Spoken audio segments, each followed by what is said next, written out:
What's up, everyone? It's DSP.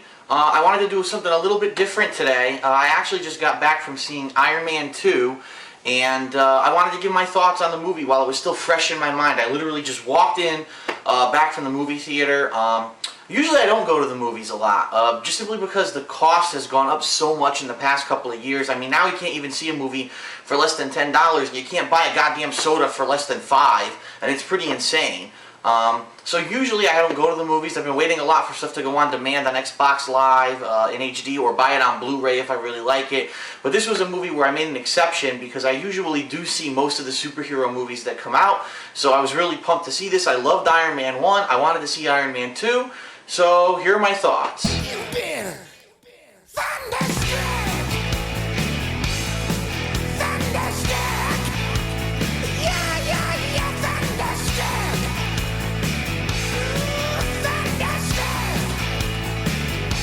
So basically, first of all, I just want to warn everyone, there's going to be some spoilers in this video. Duh. If I'm going to talk about the movie I just saw, there's going to be some spoilers. The cast was interesting. I mean, Robert Downey Jr. once again makes the movie. The character of Tony Stark is a really funny, eccentric character. So just a lot more of that in this movie, a lot more eccentricity. In fact, in this movie, he's a hell of a lot more drunk than he was in the first movie, which is kind of funny because in the comics, Tony Stark is a pretty, flamboyant alcoholic, and so in this movie they kind of portray that a lot more to the forefront. Gwyneth Paltrow's Pepper Potts, she's pretty much the same character from the first movie. A tiny bit of character development because Tony Stark actually names her CEO after he goes on a drinking binge and feels like he's irresponsible. Basically, it's really a short-lived angle. Finally, at the end of the movie, one thing that I do want to let everyone know is that they finally kiss, and so I guess now they're romantically involved, which was one big unresolved plot line from the first movie. Don Cheadle takes the place of the actor who actually played as the corporal, and I apologize, his name slips my mind right now, but he basically becomes War Machine in this movie. So you have Iron Man, and you also have War Machine, which is the alternate basically suit, and that's pretty cool that they had that, a little bit of variety. I was kind of wondering if it was all Iron Man, how it was going to go. It probably was going to end up being, a lot more of the same from the first movie.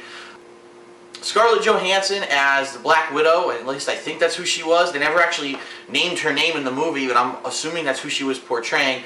Was pretty interesting.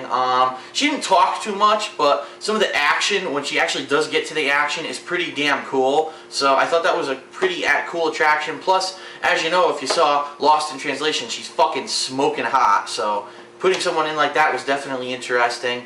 Samuel L. Jackson as Nick Fury. Again, I mean, he was in the first movie, he had a cameo appearance. In this one, he has more of a major role in the movie. He's pretty cool. Everyone, I think, just loves Samuel L. Jackson and just loves to see him in any movie.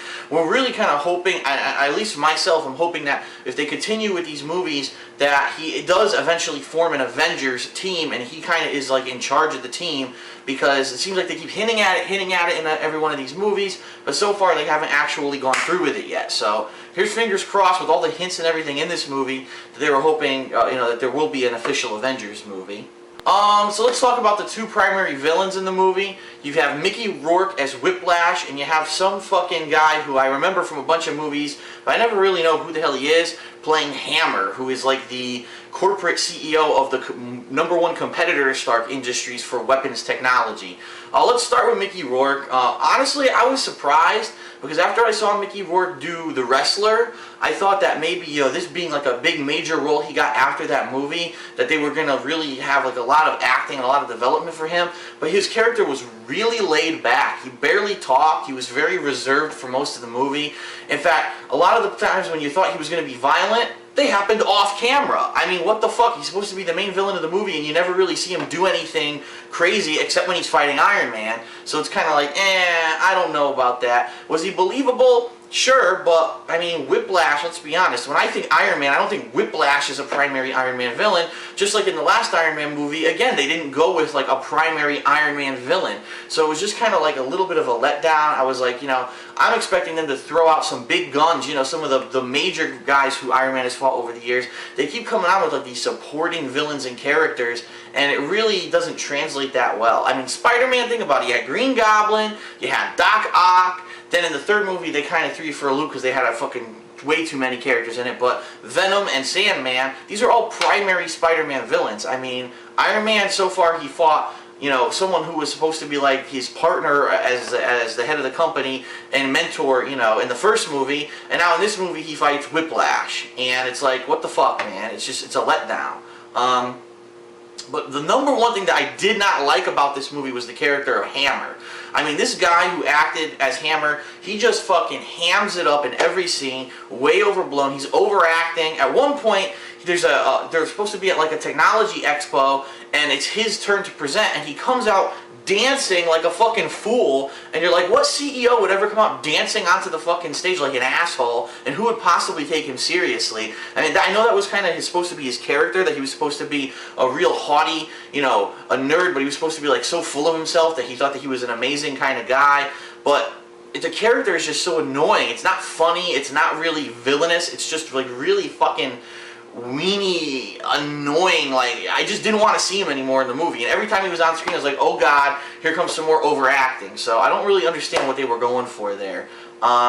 You know, there's a villain, he wants revenge on Stark, he comes to the US, he fights Stark, of course he gets beaten, then Hammer recruits him because Hammer is in competition with Stark, and they're always trying to be like at the forefront of technology, but Stark's beating his ass now because he invented the Iron Man suit, so Hammer recruits him. Of course the guy fucking doesn't listen to Hammer, does whatever the hell he wants, there's a big showdown at the end, yada yada yada. I have to say, I didn't like the action as much as the first Iron Man movie. In the first Iron Man movie, it was really cool because it kind of started out in the Middle East, and you're like, damn, they're kind of taking that Iron Man character from classic Marvel and putting him into modern times, and you're like, wow, if Iron Man was in the Middle East, he'd be fucking kicking ass right now. But what you find in this movie is they kind of reference back to the first movie, saying that now there's world peace because of Iron Man, but they don't actually show Iron Man fighting anyone and creating the world peace. It's just like assumed that he did it maybe between the first movie and the second movie, which is a real letdown. I think that would have been a lot more interesting than some of the fight scenes in this movie. I mean, in all reality, there's only 3 fight scenes. There's the very first scene where Whiplash takes on Iron Man, which is pretty short by the time Iron Man gets his suit on.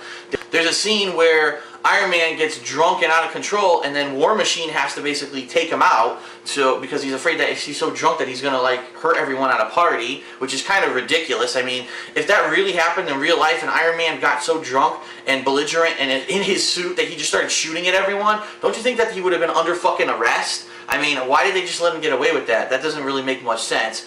And then there's the big fight scene at the end of the movie, which lasts about 20 minutes, and it involves drones, it involves Whiplash, it involves Iron Man and War Machine. So it's kind of like that's like the final explosive fight. But really at the end, it really kind of fizzles out, especially by the time that Whiplash finally joins the fight. It's very short, and I was kind of disappointed. But you know what? In comparison to the first movie, I think both of the climaxes at the end of the movie were kind of disappointing. I really didn't like the real endings of either movie. I thought that they could have done it a lot better. And again, I really think that if they had a classic Iron Man villain, it would have been a lot better as well.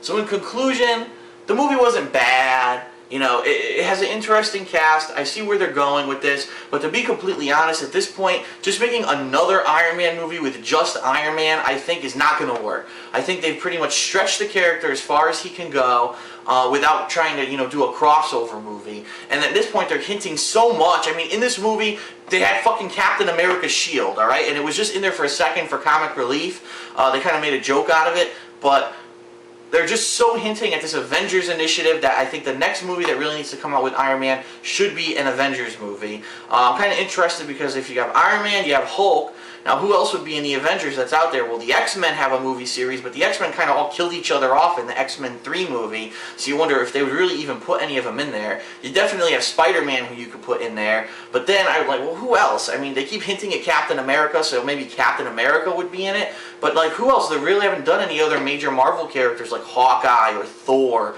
You know, those are the characters who were really the primary members of the Avengers, and like, well, damn it, how can they have this movie when they haven't even introduced these characters yet who are pretty much a core part of the team? Anyway, I definitely think I like the first Iron Man movie more just because it was more of an origin story. It really took the character out of the past, put him into modern times, and that was really interesting to me. This movie would just seem like it was more of the same, but not as good. The origin was really already exposed. There was a little bit of a dilemma during the movie that Iron Man might die because he was getting sick, but it's kind of all resolved by the end of the movie, and you're kind of like, You know, this just seemed like an exercise in just having a summer blockbuster movie where you blow a bunch of shit up and you make a lot of money. It didn't really feel like it was adding to the Iron Man franchise, and I hope that the next movie's better, and I definitely hope that they go with the Avengers route. So that's what I thought about the movie.